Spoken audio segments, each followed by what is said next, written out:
kahit anong gagawin nila, kahit anong mangyari or maging resulta dyan sa ICC, si Tatay Digong pa rin daw ang panalo. Agree ba kayo? O ito, panoorin natin. Whatever happens at The Hague, no, Rodrigo Duterte still wins. If he comes home alive, he wins. If he dies at The Hague, his body will come back in a casket, he still wins. If he dies at The Hague at ikikremate and his ashes brought home, he will still win. And the dilemma of the Marcos administration would be the question of kung saan siya ililibing. Ililibing ba siya sa libingan ng mga bayani? Being a former president, the premise used by PRRD para mailipat, no, or mailibing yung labi ni Ferdinand Marcos Sr. doon sa libingan ng mga bayani. Again, don't get me wrong saying all these things, no? We all know na lahat tayo papunta doon. We'll just have to discuss the inevitable, the hard truth, no, and the painful truth. Para lahat tayo ay handa na. Ano man yung mangyari. Agree ako dyan. Yung mga anti-Duterte dyan, bandang huli, matutunaw lang din yung mga yan. O ayon po dito kay Evas Carias, kahit anong panggigipit ng administrasyon sa mga Duterte, hindi na nila maagaw ang respeto at pagmamahal ng taong bayan. Kung sana ginalingan na lang ang administrasyon ang serbisyo nila, kaso yun ang wala sa kaugalian nila. Yun po kasi ang hindi nila kaya, yung pamamaraan ni dating Pangulong Duterte. Kasi si dating Pangulong Duterte walang kinakatakutan kahit sinong mayaman kung hindi kaganyan. Merong isang napakayaman dito sa Pilipinas na hindi nagbabayad ng tax. O, diba?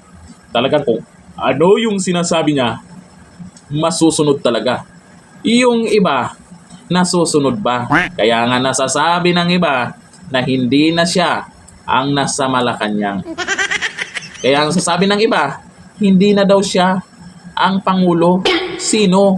Ay sabi niya, Amy Marcos, ibang apelyido yun Araneta Romualdez, kapatid mismo ng Pangulo, nagsasabi ng ganyan Parang inamin niya na weak talaga kapatid niya.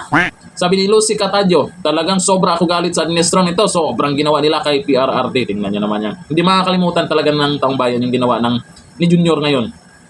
Sabi ni Ricardo, VP Sara for President 2028. Sabi ni Don Damias, Duterte pa rin kahit anong mangyari. Sabi ni Marites Loviedo, hindi naman makakalimutan ng admin ni Marcos sa ginawa nila sa mga Duterte, lalo na kay Tatay Digong. Hindi na mabubura yan. Kahit anong maging resulta dyan sa ICC, sana ay, ang inaabangan po kasi natin ngayon yung interim release.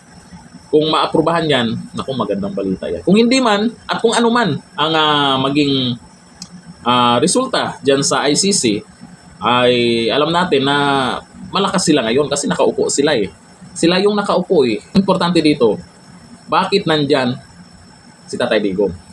Hindi naman siya nagnakaw ng pera ng taong bayan. Kung ano man yung kaso niya dyan, hindi niya pinagsisihan.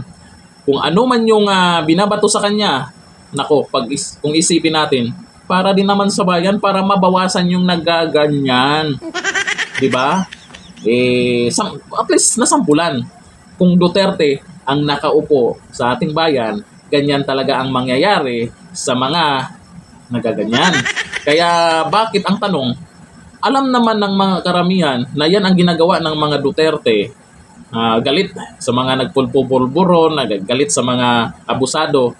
Pero bakit ngayon sa mga trust rating survey ay nangunguna ang Duterte?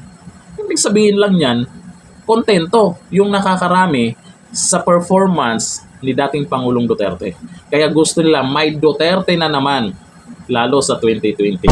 Naku, yan ang dahilan kaya gusto nilang mapa-impeach si VP Sara. Yan ang dahilan kaya gusto nilang siraan ang mga Duterte, lalo si VP Sara. Hanggang ngayon, number 1 pa rin siya. Sino ipantapat nyo sa kanya? Diba? Kaya maraming kinakabahan dyan. Gagawa ng paraan para mawala yung Duterte sa larangan ng politika, pero hindi nyo kaya. Kakampi nilang yung taong bayan. Kayo, anong kakampi nyo? Yung trolls lang sa social media? Sana all. Hanggang dito natin, yo. Bye-bye.